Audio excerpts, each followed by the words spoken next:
Welcome back. We hope everyone is still having a good start to their week. Joining us now is Lisa Kautzman with West River Mental Health. First of all, Lisa, how are you doing this morning? I'm doing fine. Thanks for having me. That's excellent to hear that you are doing great, and it's always a pleasure to have somebody from West River Mental Health come on the show every Monday. So kind of starting off, we're talking about depression. What exactly does that mean? Well, depression is one of those phenomenon that sometimes hit people and they don't really know it. And so there's some real good signs and symptoms to look out for, especially this time of the year when the days get shorter. Right. The sunshine is less. People tend to go to work in the dark and get home in the dark. And so sometimes it can creep up on you.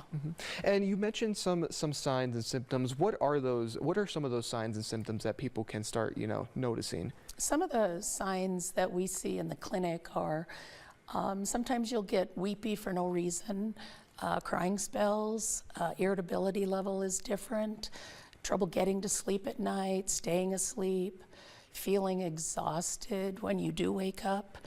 There's a lot of parents that have trouble getting out of bed and to get their kids off to school, and so the kids may have to temporarily take over getting themselves ready.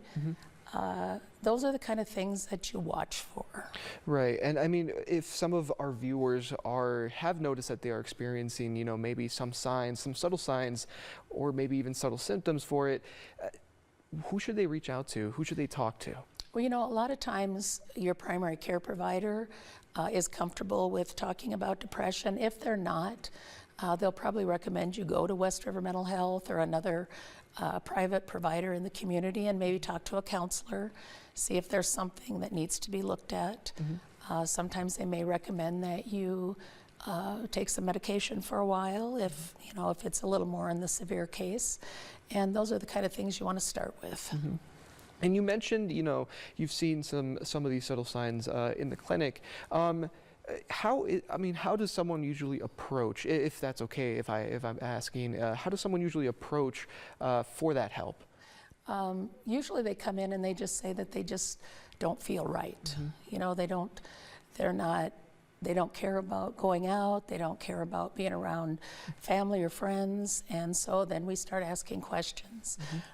There's something called a PHQ-9, a patient health questionnaire that you can take online, and it kind of gives you some ideas on if you're struggling in certain areas. All right. Well, thank you, Lisa, for joining us on Good Morning Black Hills. Really appreciate having you on and kind of talking about this serious topic that, like you said, kind of increases during the winter months.